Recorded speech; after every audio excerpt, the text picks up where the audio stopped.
Donc, tutoriel sur le fonctionnement de Zotero. Ici, on part donc avec une bibliothèque qui est déjà construite dans la plupart des cas si vous n'avez jamais utilisé Zotero, donc ça sera vide.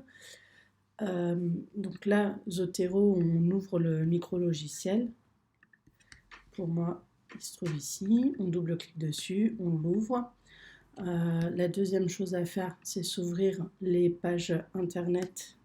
Donc moi, Zotero, je l'utilise avec Firefox. Donc j'ouvre Firefox. Je suis sur la même page. J'ouvre Firefox. Donc là, j'ai le petit onglet Zotero en haut. Alors, donc les deux méthodes que j'ai utilisées pour faire mes bibliographies. La première, c'est celle de l'ENT, donc qui nous permet d'avoir une base de données, tous les abonnements auxquels l'université est abonnée.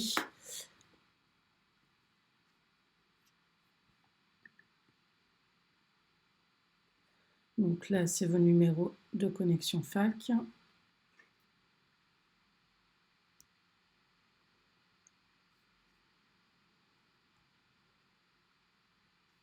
Pendant que ça se charge. Donc sur Zotero, pour créer une nouvelle bibliothèque. Donc par exemple, là, donc ça va être la bibliothèque, on va l'appeler Revue de la littérature, donc c'est le premier travail de la thèse. Donc on clique droit au niveau de ma bibliothèque, nouvelle collection. Là, on choisit le titre, donc nous, on va l'appeler Revue de la littérature. Littérature pour thèse. OK. Donc là, elle apparaît ici. Alors, pour que ce soit plus simple à retrouver, je vais lui mettre un numéro devant. Donc, en cliquant droit, on a les fonctionnalités. Soit on peut mettre dedans une nouvelle sous-collection. Donc, par exemple, si nous, on décide, on va dire qu'on part sur un thème de pédiatrie, donc on va faire une sous-collection qui va être développement de l'enfant. Dedans, on va y mettre une autre qui va être nouvelle sous-collection, diversification. Ok. Donc les sous-collections, là on a la collection principale et là on a les sous-collections. Donc à tout moment en cliquant droit, on peut supprimer la collection. Si je supprime la collection, je vais aussi supprimer les sous-collections. Si on fait supprimer la collection et ses documents, ça veut dire qu'on va non seulement supprimer la collection, mais aussi les documents, les pages internet, les articles qu'on aura mis dedans. Donc je le remontrerai après. Et donc on peut aussi la renommer. Donc là, pour qu'elle apparaisse tout en haut, si je lui mets un chiffre devant, vous allez voir qu'elle va apparaître tout en haut. Voilà. D'accord. Donc ça permet aussi des fois quand on veut ordonner les choses. Donc toujours se mettre au niveau de la collection, de là où on va vouloir enregistrer le fichier. Donc si sur ma page internet, je vais aller lire un article sur le développement de l'enfant, je me mets déjà sur développement de l'enfant. D'accord. Après, on peut toujours le déplacer, mais ça permet quand même de gagner du temps pour classer, de toujours bien se mettre. Après, je vais vous montrer que depuis le site internet, on peut aussi le faire. Donc là, on va dire qu'on part sur le thème diversification.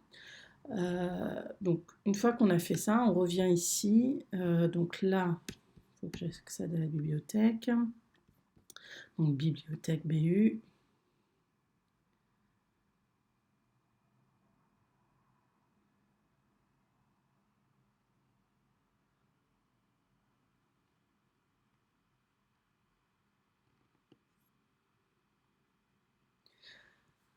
Donc là, à droite, vous avez les bases de données et un certain nombre de bases de données, pas toutes, qui vont apparaître. Donc soit on clique sur la liste complète, soit comme nous, on est vraiment sur le domaine de la santé, on clique directement sur santé et on n'aura en fait que les bases de données qui nous concernent. Donc là, vous allez avoir en fait les liens vers les différents sites. Donc, par exemple, si je vais sur... Donc là, on va avoir PubMed. Donc, je vais les ouvrir dans un nouveau onglet. Celles qui vont nous intéresser, ça peut être Sciences Directes. Je fais une nouvelle fenêtre. Sciences Directes. Et puis, on va faire CAM. Une autre façon, donc ça c'est une première façon de faire, c'est qu'on peut aller directement chercher sur les sites.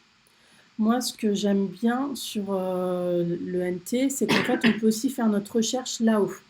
Donc, par exemple, je vais faire histoire, hop, histoire de la diversification alimentaire. On va le taper comme ça. Donc là, ça va nous ouvrir une nouvelle fenêtre et on ne va plus travailler que sur celle-ci. Donc, ça marche, c'est toujours un peu pareil, hein, que ce soit PubMed, là, le site de la fac ou après sur Sciences Direct, ça sera toujours la même chose.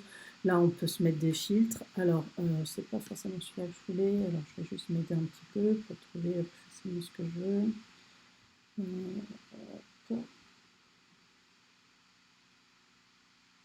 Historique de la diversification alimentaire. Historique de la diversification alimentaire.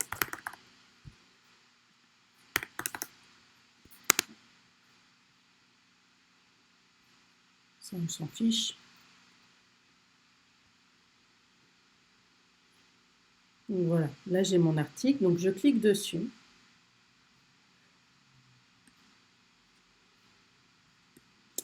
Et là, vous avez l'accès en ligne. Donc là, moi je fais toujours, hop, on clique dessus, il va nous ouvrir un nouvel onglet. Donc là, dans Zotero, je ferme cet onglet-là, je me mets sur diversification, puisque c'est là que je vais vouloir l'enregistrer. Et donc là, en fait, donc ce qu'il y a de bien en fait avec le focus de l'université, c'est qu'il nous renvoie directement sur le site où on trouve l'article. Donc là, en l'occurrence, cet article-là, c'était une publication de Sciences Direct, donc on retombe sur Sciences Direct. Maintenant, je prendrai par exemple, j'en ai d'autres. Je vais faire l'exemple tout de suite, comme ça sera fait. Je prends la Kern. L'alimentation d'une l'histoire de sens. Donc là, dans celui-là, je vais en taper. Donc là, on ferme ici là, la petite croix et on revient sur la page de recherche du focus. Et donc là, je vais mettre c'était une histoire de sens.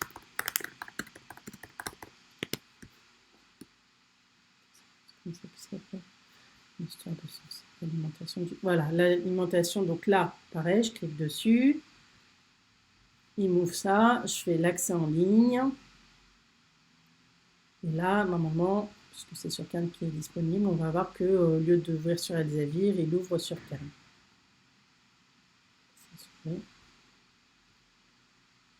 On se remet sur la diversification, comme ça on pourra faire deux articles. En attendant qu'il ouvre la page, donc on revient sur celui-là, historique de la diversification. Donc on clique sur l'article. Et en haut, on vient cliquer sur notre petit onglet Save to Zotero. Donc ça apparaît comme ça partout, hein. C'est que ce soit Firefox, Internet Explorer, Safari ou Google Chrome, ça sera toujours le même onglet. Donc là, vous cliquez dessus et là, alors, soit on s'est mis déjà sur diversification, donc automatiquement, lui, il nous propose la diversification, soit finalement, on se rend compte que ce n'était pas dans diversification qu'on voulait le mettre. Donc on clique là sur le petit onglet qui est là et on fait défiler. Et là, finalement, je veux le mettre dans développement de l'enfant, je choisis développement de l'enfant. Ou alors je choisis diversification. Et puis, donc, une fois que j'ai choisi mon bon truc, je mets terminer. Et donc on se met là et on voit qu'il apparaît avec toutes les informations. Le titre. Alors pourquoi l'auteur n'apparaît pas? Voilà, point d'interrogation.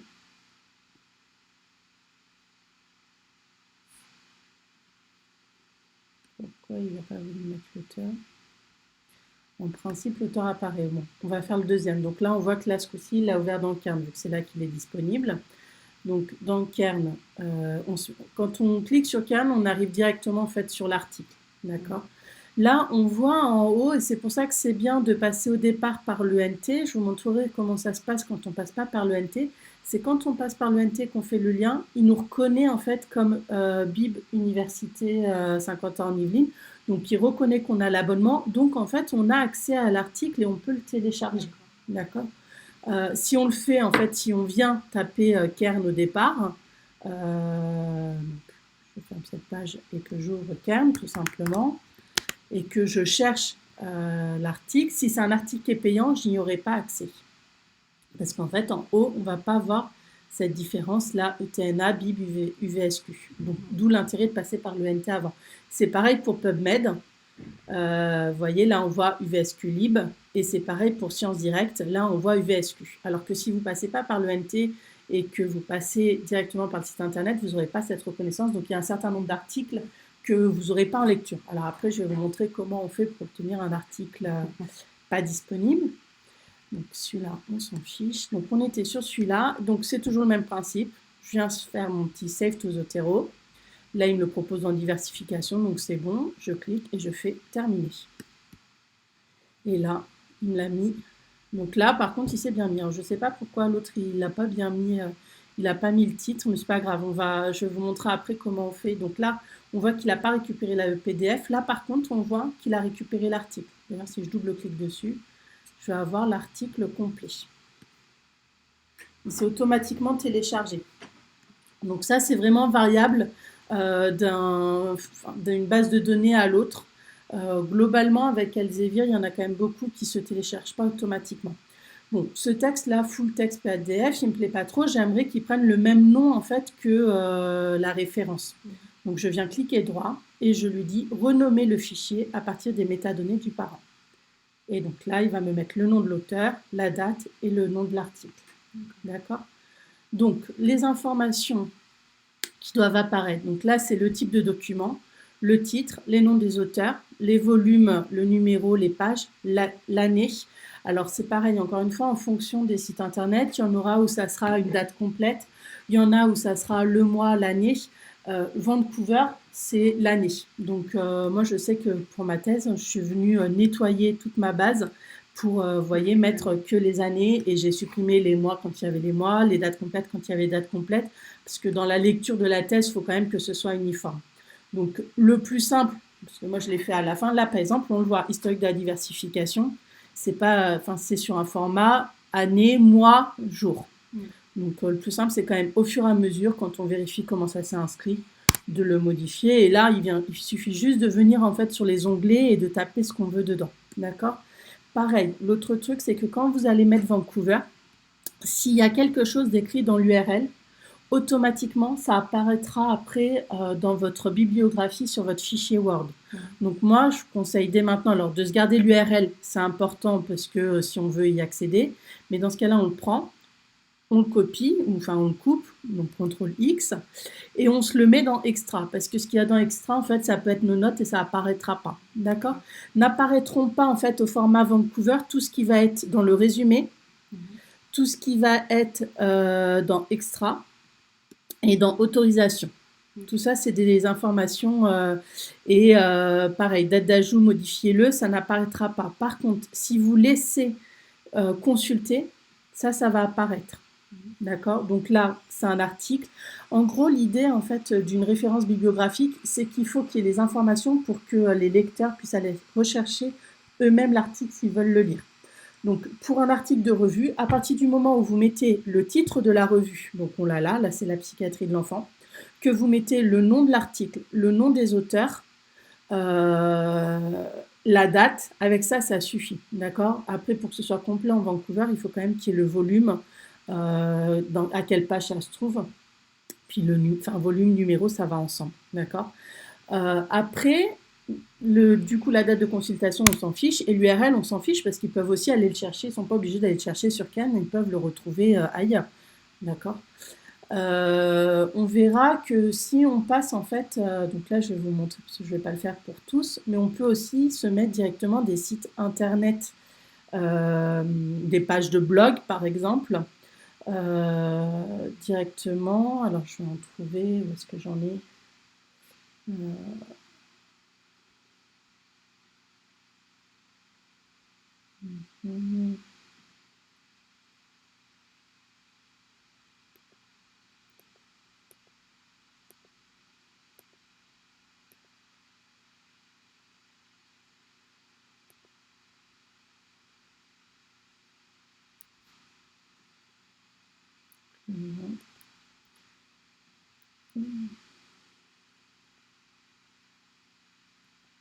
On va trouver alors, tant que j'y suis, je montre donc les autres formats qu'il existe. C'est le livre, d'accord.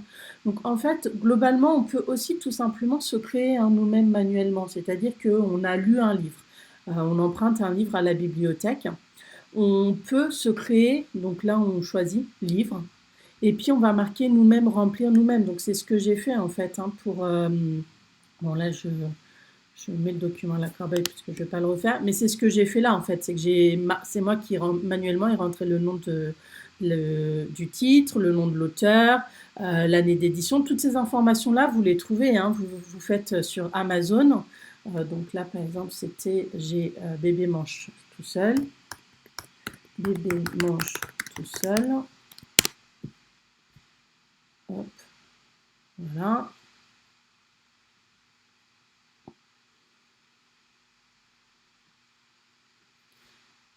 je clique là. Et donc là, je vais avoir la date, je vais avoir l'auteur. Alors quand j'ai pas tout, voilà. Et là, on descend sur le détail du produit. Donc on a le nombre de pages, on a l'éditeur, la collection, la langue, l'ISBN. Et donc en fait, c'est ni plus ni moins que ça, hein. D'accord? L'ISBN, la langue, le nombre de pages, 2012, Larousse. Là, globalement, ce que j'ai rempli, c'est ce qui nous sert. D'accord? On n'a pas besoin d'en mettre plus. On n'a pas besoin de mettre le lieu. Ça va apparaître, hein, sur certains, par exemple sur tout ce qui va être les documents de l'OMS, il y aura marqué Genève dans le lieu. On n'est pas obligé de le documenter. Ce qu'il faut en fait, c'est avoir le minimum qui nous sert à retrouver toujours le document. D'accord? Donc ça, c'est pour les livres. Après, j'ai vu tout à l'heure, je l'avais mis là. Là, par exemple, c'est un acte juridique. En fait, c'était un arrêté. Donc, je citais dans ma thèse l'arrêté fixant les dispositions relatives à certains aliments.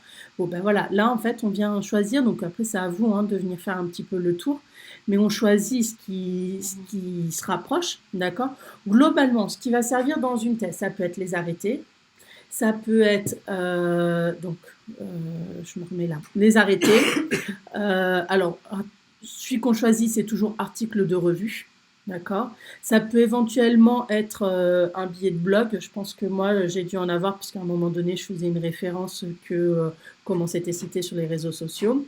Ça peut être le livre ou le chapitre de livre. D'accord. Puisque si on parle d'une partie qui ne concerne vraiment qu'un chapitre de livre, dans ce cas-là, on met chapitre de livre. Donc, je vous montrerai tout à l'heure, j'en ai.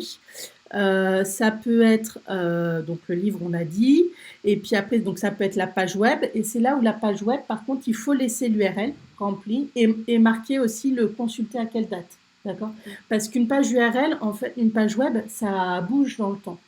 Et donc, c'est aussi une justification de votre travail. C'est de dire qu'à cette date-là, elle était disponible sur cette adresse Internet-là, mais potentiellement un lecteur qui va le lire 3 ans après, il ne retrouvera rien à cette date-là. Donc, il comprendra pourquoi s'il voit que, ben oui, en même temps, elle l'a consulté en 2018, moi je suis en 2022, ben, la page, elle a été supprimée, elle n'existe plus. Donc, c'est pour ça que c'est toujours important, c'est pour montrer la véracité de votre travail. Et puis après, les deux autres choses qui vont servir, ça va être les rapports. Donc les rapports, ça va être tout ce qui va être HAS, OMS. De toute façon, c'est toujours écrit sur le document. Donc je vous montrerai, j'en ai un certain nombre. Et puis les thèses. D'accord?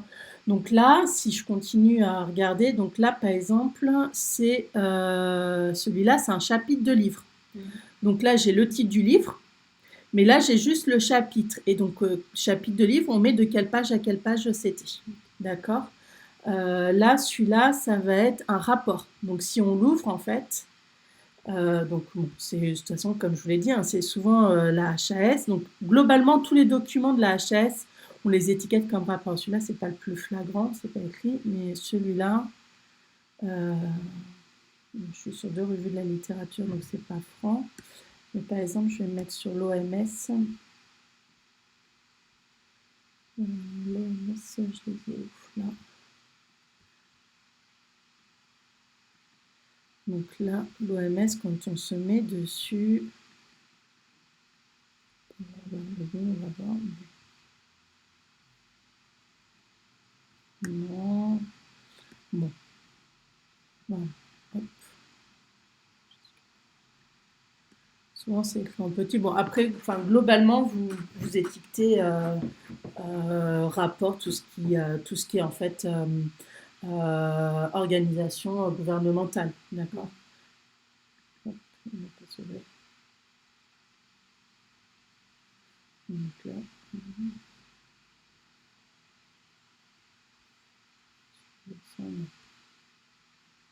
là, il n'y a pas forcément marqué rapport tout le temps, mais bon. Voilà, là c'est l'Assemblée mondiale de la santé, c'est un ordre du jour, donc bon, c'est des rapports, c'est à considérer comme rapport. C'est pas des articles de revue, c'est pas des livres, donc c'est des rapports. Après, donc qu'est-ce qu'on a dit? On cherchait une page web. Voilà. Une page web. Alors tiens, si un autre qui peut servir. Là, c'était une présentation. Donc là, c'est pareil. Hein, encore une fois, c'est une présentation. Ça va être par exemple les posters de congrès. Là, c'est un poster qui avait été présenté en congrès. Donc du coup, je l'ai rentré comme une présentation dans ma base Zotero. Là, ça, c'est une page web. D'accord. On reconnaît en fait hein, au logo. Donc ça, on voit que c'est du livre. Ça, c'est à l'acte juridique. Ceux-là, c'est les rapports. Là, ça fait un petit peu comme des mémoires. Toutes les feuilles simples, c'est les articles de revue. Bon, ben voilà, présentation, ça fait un peu PowerPoint. Et donc, la page web, elle est comme ça. Et donc là, page web, bon, consultez-le, ça s'est pas enregistré, donc je ne l'ai pas mis non plus manuellement. Mais voilà. Et donc là, il y a par contre le site URL. Donc en retapant le site URL, les lecteurs peuvent aller retrouver la page web. Et nous, quand on est dans notre base de données, on clique dessus et on retrouve le lien directement. Est-ce que j'en ai d'autres?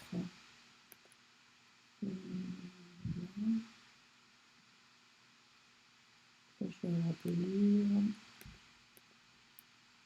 Là, voilà, là, par exemple, voilà. Ça, c'est une page web. Alors, je disais tout à l'heure, je parlais de blog.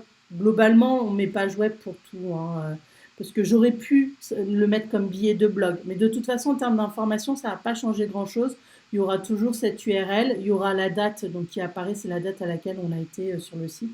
Et donc, quand on double-clique dessus, ça nous ramène sur la page Internet. D'accord. Donc, voilà.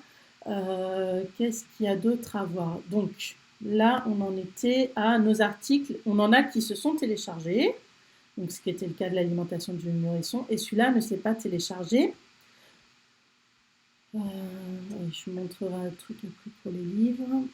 Donc, celui-là, il ne s'est pas téléchargé. Alors, soit là, on arrive à le télécharger de là, download full text, ça marche. Donc, moi, je le mets là et il va me le mettre. C'est là. Télécharger, enregistrer, ok. Donc là, moi, il se met dans mes téléchargements qui est là. Donc j'ouvre mon téléchargement.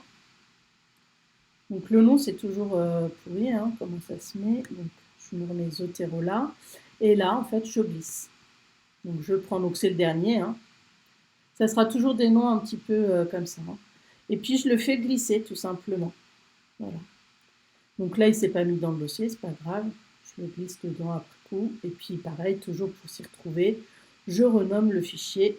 Voilà. Et si je l'ouvre d'ailleurs, ça va être bon. Bon, donc là, ce qui nous manque, c'est l'auteur. Donc on peut se le mettre nous-mêmes. Diversification. Hop, donc on sait que c'est Turk. Puisqu'il était déjà rentré, donc je sais que c'était lui. Et donc là, d'ailleurs, pourquoi j'ai plus mon nom?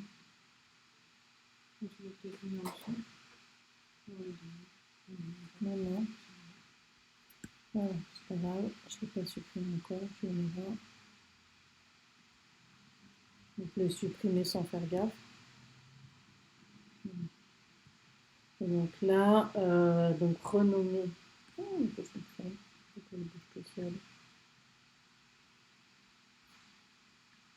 Je pense que.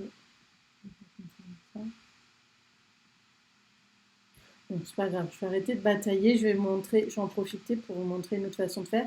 Alors, un truc important, c'est que pour tous les articles que vous n'arriverez pas à télécharger et où il n'y a pas l'abonnement, tous ceux où il y a le DOI, vous pourrez aller les télécharger via un site pirate. Donc là, on prend le DOI, on copie, et on va ouvrir notre petit site pirate, donc on va se l'ouvrir là, qui est SkyHub.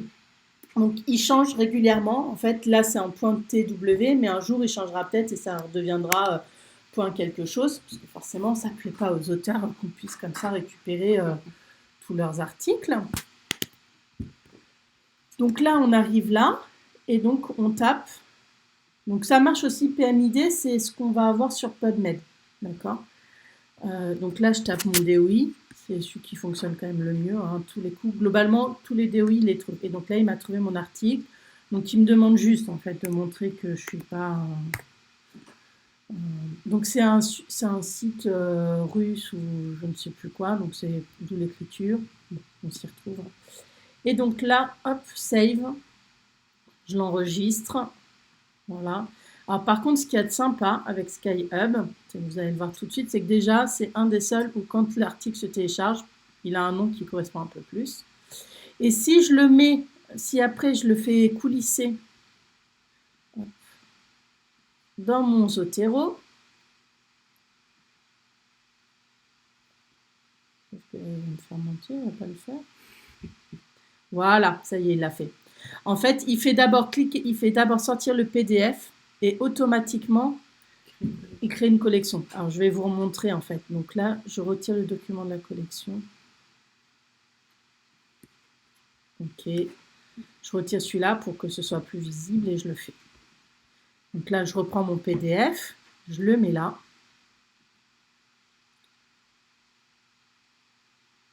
On le laisse travailler et voilà. Là, il a automatiquement créé le truc. Et alors, en plus, avec SkyHub, c'est que c'est hyper complet. Donc là, mon nom d'auteur qui n'apparaissait pas tout à l'heure, là, il me l'a bien mis. Il me renomme automatiquement le PDF avec. Alors, après, du coup, ce qui peut aussi des fois, parce que là, je l'ai glissé, donc j'ai le nouveau truc qui est apparu. Mais sinon, si je laisse, je remets celui que j'avais fait au départ à partir du site donc de Sciences Direct. Donc, je vais le remettre. Ils vont apparaître tous les deux. Donc là, typiquement, nous avons un doublon. Donc, quand on a un doublon, on sélectionne, on clique droit et on fait fusionner les documents. Et ça nous permet, alors, soit vous choisissez l'un des deux. Bon, moi, c'est pas ce que je conseille. Moi, c'est l'occasion de vérifier en fait quelles sont les informations qu'on veut garder. Et donc là, sinon, vous cliquez sur les petits onglets à côté. Donc là, on voit qu'il y en a un qui propose le résumé en français, l'autre en anglais. Donc, on va se garder le résumé en français. Là, voilà, par exemple, la date. Et SkyHub, lui, il le propose d'emblée en année. Donc, nous, c'est celui qui nous intéresse et qu'on va garder. Là, bon, les références, on voit que c'est la même. Et puis après, on a juste... suivant par quel biais, quelle est l'URL. Donc voilà, donc là, je fusionne en haut et je ne vais plus en avoir qu'un seul. D'accord. Et quand je fusionne, s'il y en a un où il y a une note dedans, donc par exemple, je vais le refaire pour vous montrer. Donc, je me remets celui-là dans mon Zotero, terminé. Voilà. Et dans celui-là, donc il ne met pas...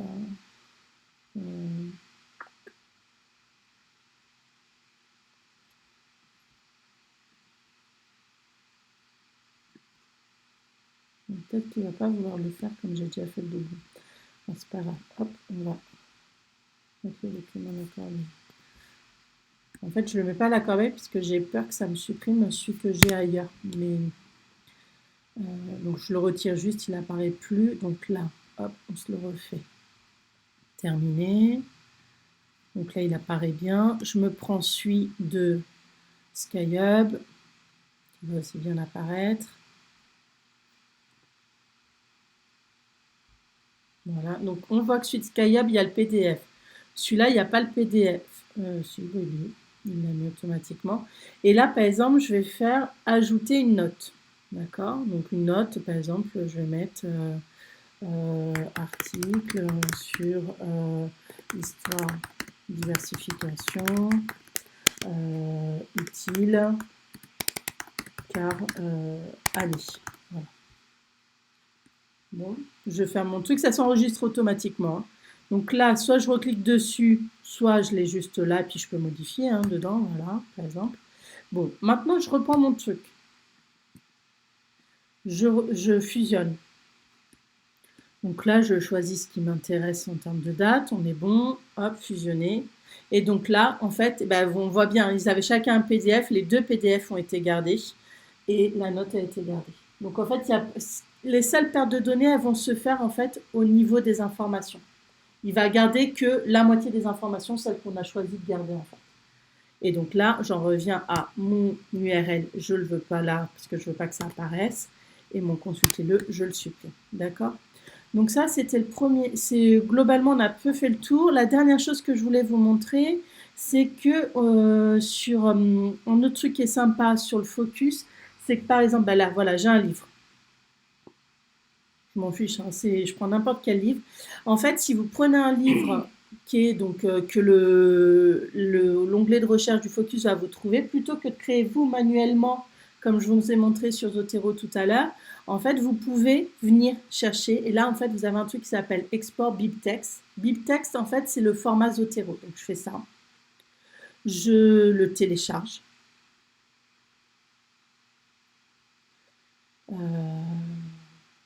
J'enregistre.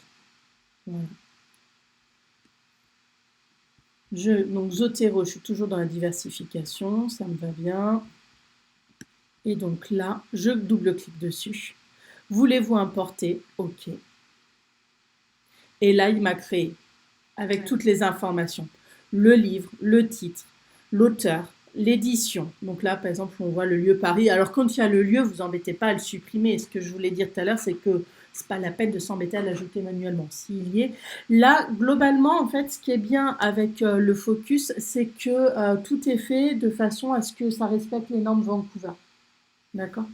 Donc après, on pourrait aussi tout simplement, alors c'est que souvent on se retrouve à aller lire l'article et puis on se dit ah ben ça correspond, là je me l'enregistre dans mon Zotero, mais on pourrait en fait très bien tous nos articles récupérer à chaque fois, par exemple je pourrais très bien me mettre là et récupérer le BibTeX et puis aller chercher l'article secondairement. Comme ça on est sûr que c'est un peu long, donc bon, moi je trouve que c'est bien, c'est à avoir en tête pour les livres que ça évite de se le faire manuellement. Mais après, pour le reste, c'est pas forcément utile.